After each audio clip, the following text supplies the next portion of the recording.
అక్కడ నుంచి ఇక్కడికి 10 మీటర్లు. అవును సార్, అది 0 సార్ ఆ స్లోప్. ఇక్కడ మనం 10 మీటర్లు పాత కెనాల్. ఇప్పుడు అక్కడికి ఎక్కడికి పోవాలి? 16 అంటే ఎక్కడికి పోతుంది తీసుకోండి. 16 పెట్టండి, 17 పెట్టు. అక్కడ చుట్టూ ఉంది దాదా.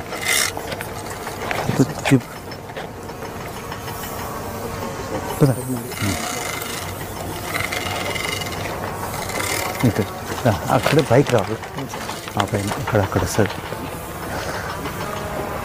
అక్కడ దాకా వస్తుంది, పై దాకా వెళ్తుంది.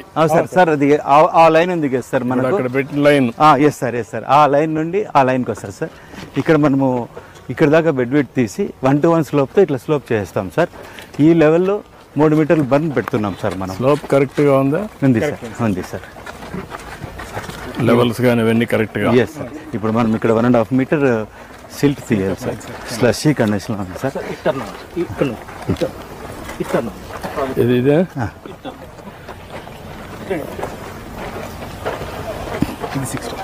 ఇది 16 16.5 సార్. 16.5 సార్. 16.5 సార్ ఇక్కడికి సార్. Okay sir. ఈ 16.5 నుండి పైకి తీసుకెళ్తాం సార్. ఇలా సార్ ఇక్కడ క్రాస్ సెక్షన్ ఇందాక తమరు చూసినట్లు 6.5 మీటర్స్ వెడల్పు చేసి 6.5 మీటర్స్ వెడల్పు చేసి 1 to 1 స్లోప్తో పైకి తీసుకెళ్తాం సార్.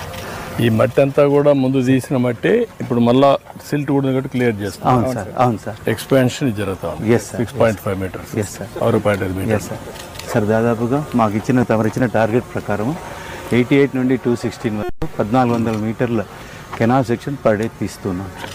ఈ రీచ్లో మా జై గారు చేసే ఈ రీచ్లో 200 మీటర్లు 24 అవర్స్లో తీసుకుంటూ వెళ్తున్నాం సార్. ఈ రీచ్లో మనకు యాక్చువల్గా 35 లక్షల కిలోమీటర్లు చేయాలి సార్. దానికి మాకు టైం దాదాపుగా 35 to 40 డేస్ పడుతుంది సార్. రిమైనింగ్ 10 డేస్ లోపల సెక్షన్స్ అన్నీ చేసుకుని అనుకున్న ప్రకారం మొత్తం చేసేస్తారా? Yes sir.